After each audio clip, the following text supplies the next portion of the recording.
Saudaraku, selamat pagi. Kalau kita bisa bersama dengan orang-orang yang kita kasihi, berkumpul bersama, kemudian kita bisa bertamasya bersama, wisata bersama, jalan-jalan, kita menikmati alam, kita menikmati waktu untuk bersama dengan keluarga atau orang-orang yang kita kasihi. Itu nikmat betul, saudaraku. Kita bisa bercengkrama, kita bisa berbincang tentang kebenaran, kita bisa memikirkan tentang proyek-proyek pekerjaan Tuhan, dipikirkan bersama dengan gelak tawa. Wah, itu asik, saudaraku. Betul nggak? Tidak ada saling curiga, tidak ada saling menjatuhkan. Wah, itu indah. Dan kita bisa wisata bersama, itu berkat. Betul nggak, saudaraku? Bertamasya bersama ke sebuah tempat yang indah.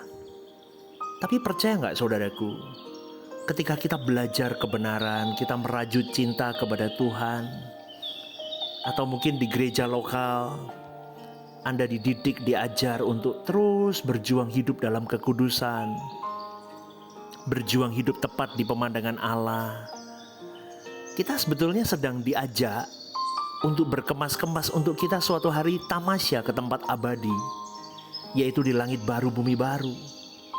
Kita berada di sana, kita berwisata kekal di kerajaan Allah, kita bertamasya kekal di kerajaan Allah. Tapi terkadang ketika mendengar atau membaca masalah hidup yang begitu tragis, jawaban yang kita dapatkan dalam kehidupan ini adalah, itu bukan masalah besar. Betul nggak, saudaraku? Masalah-masalah yang kita alami itu bukan masalah besar. Kalau kita mengingat ada tempat yang abadi di kerajaan surga kelak, maka masalah yang kita hadapi hari ini tidak ada artinya, saudaraku. Tetapi bagaimana caranya supaya bisa membuka pikiran kita untuk melihat kehidupan yang akan datang, yang dijanjikan oleh Tuhan Yesus itu. Maka Tuhan Yesus berkata, supaya di mana aku ada, kamu ada. Inilah yang dijanjikan Tuhan Yesus. Tapi banyak orang merasa tidak sanggup lagi hidup di dunia, karena dunia telah mengkondisi mereka untuk memperhatikan apa yang kelihatan. Mereka melihat masalah, mereka melihat lubang dalam hidupnya. Mereka melihat kelihatannya tidak ada harapan dia hidup. Sedangkan Rasul Paulus berkata, kami memperhatikan apa yang tidak kelihatan. Saudaraku, masalahnya sulit untuk bisa benar-benar sepenuhnya kita terarah kepada Bapa, ke rumah Bapa, hidup suci, meninggalkan percintaan dunia, kalau kita belum benar-benar patah hati dengan dunia ini. Tolong garis bawahi kalimat patah hati, saudaraku. Patah hati dengan dunia. Ini yang mau saya ajak kepada saudara-saudari pencinta renungan The Message pagi hari ini. Kita harus patah hati dengan dunia ini. Kita harus patah hati dan kecewa yang begitu dalam dengan dunia ini. Baru seseorang bisa mencintai Tuhan dengan proporsional, dengan bulat, sepenuhnya tanpa batas, dan mengarahkan diri sepenuhnya kepada kerajaan surga. Tapi apa momentum seseorang bisa patah hati? Banyak, saudaraku. Kalau kita lihat hidup ini, coba kita lihat, saudaraku, dari apa yang membahagiakan dengan apa yang tidak membahagiakan. Kalau kita berdasarkan dunia ini, banyak yang tidak membahagiakan dalam hidup ini. Tertawa sebentar, sedih berkelanjutan. Betul nggak, saudaraku? Masalah demi masalah, masalah sakit penyakit, problematika ini dan itu tidak kunjung usai sebetulnya. Tetapi ketika seseorang belajar kebenaran dan semakin memahami kebenaran dan merajut hubungan dengan Tuhan, melihat kemuliaan kerajaan Allah di dalam iman, keindahan Tuhan, maka dia mulai melihat betapa tidak bernilainya hidup di bumi ini. Karena dia melihat betapa agung dan betapa mulia kerajaan Allah. sehingga dia bisa melihat kemuliaan Allah yang tidak bisa terbandingkan dengan indahnya dunia. Tapi itu jarang orang bisa sampai di titik itu, saudaraku. Bagaimana tidak jarang, ajaran-ajaran di gereja pun sudah mengarahkan manusia parkir di bumi. Jarang gereja-gereja yang mau mengajarkan bagaimana hidup di dalam pengiringan akan Tuhan yang benar. Bagaimana gospel itu menghidupkan hidup sesungguhnya, itu sudah tidak lagi. Karena orang lebih banyak digiring kepada apa yang dia mau dengar. Menyenangkan daging, memuaskan daging, memenuhi segala impian hidup yang bukan impian Tuhan dalam hidup kita.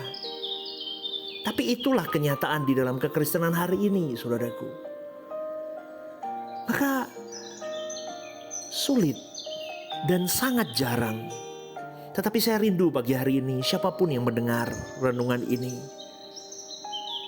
ayo kita kembali kepada inti dari ajaran Yesus.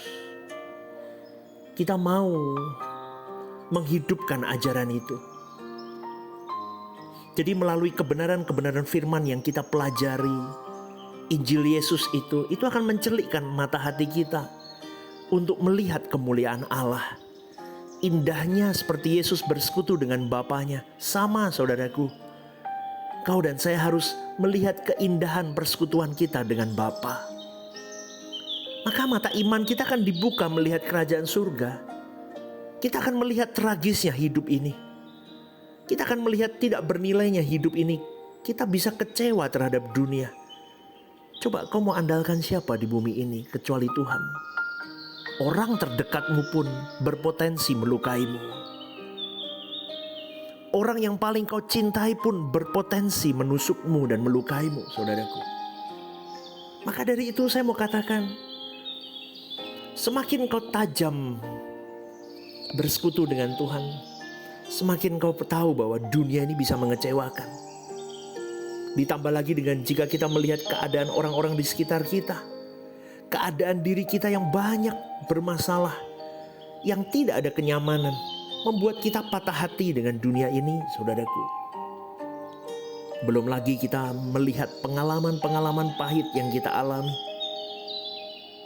Itu bisa loh membuat kita bunuh diri, saudaraku, kalau kita nggak punya Tuhan. Betul nggak, saudaraku? Kita mau hari ini kita tidak bunuh diri nyawa kita, tapi kita mau membunuh manusia lama kita. Kita habisi daging kita, kita habisi nafsu kita, kita habisi percintaan kita dengan dunia. Ayo berjuang, saudaraku. Terus kita bergerak menuju langit baru, bumi baru. Maka saya mau katakan, berubahlah. Mari kita hidup sekudus-kudusnya, sesuci-sucinya. Jangan terikat dengan dunia. Terus kita berusaha menyenangkan hati Bapa di surga. Tujuanku hidup membuat Bapa tersenyum. Tujuanku hidup merajut senyuman Tuhan. Wah, itu mulia, saudaraku. Maka kita akan tiap hari mencari, memahami apa yang bisa menyenangkan hati Bapa ya. Apa ya? Terus. Maka kita akan berjuang untuk mengetahui, untuk mengerti, mengenali proyek pekerjaan yang Bapa percayakan kepada kita. Untuk masing-masing kita penuhi, saudaraku. Maka kita mempersiapkan diri ke surga. Betul, kita persiapkan diri ke surga. Tapi masalahnya ada banyak orang Kristen yang merasa kalau sudah percaya Yesus sebagai Tuhan dan Juru Selamat, dengan pengaminan akalinya, yakin bahwa Yesus mati di kayu salib menebus dosa mereka. Mereka sudah punya tiket seakan-akan masuk surga. Itu penyesatan, saudaraku. Dosa-dosa memang sudah diampuni, yaitu perbuatan-perbuatan kita yang salah. Baik yang kita lakukan dahulu, sekarang, dan nanti kemungkinan melakukan kesalahan di masa mendatang. Betul. Tetapi kodrat dosa di dalam diri kita, itulah yang harus kita selesaikan. Itu PR kita, saudaraku. Maka di masa penampian ini, yang jahat semakin jahat, yang kudus tambah kudus. Artinya apa? Mengkondisi orang yang sungguh-sungguh untuk mengalami kodrat dosa yang digerus lewat kehidupannya, yang semakin dimurnikan, semakin disempurnakan. Maka kita tidak boleh rileks atau bersantai-santai, saudaraku. Kita harus memacu kecepatan kita. Kalau bisa kita berlari dengan kecepatan paling tinggi untuk kita mengejar apa yang kita sudah tertinggal sebagai kualifikasi Tuhan di hidup kita. Amin, saudaraku. Kita harus melakukan upaya maksimal. Maka kalau kita tidak serius, kita akan ditelan oleh dunia ini. Ya, maka kita bisa ditenggelamkan dan dirusak oleh masalah hidup kalau kita menyerah kepada keadaan. Karena manusia di sekitar kita bisa menjadi alat kuasa gelap menghancurkan kita. Hati-hati. Hati-hati. Pasanganmu, anakmu, menantumu, mertuamu, orang tuamu, orang yang kau percayai, teman pelayananmu, gembalamu, mentormu, siapapun itu bisa, saudaraku, dipakai iblis untuk menghancurkan hidupmu. Makanya terus harus melekat kepada Tuhan. Kita pun jangan sampai dipakai iblis untuk merusak proyek Tuhan. Proyek Tuhan harus dirawat, saudaraku. Itu tanggung jawab kita semua. Kita semua tidak akan pernah bisa sampai kepada langit baru, bumi baru, kalau engkau dan saya tidak berjuang menggarap proyek Tuhan mulai hari ini di muka bumi ini.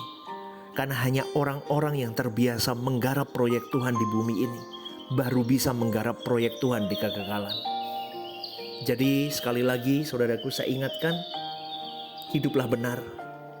Sampai kita terbiasa hidup benar di muka bumi ini, hiduplah untuk Tuhan.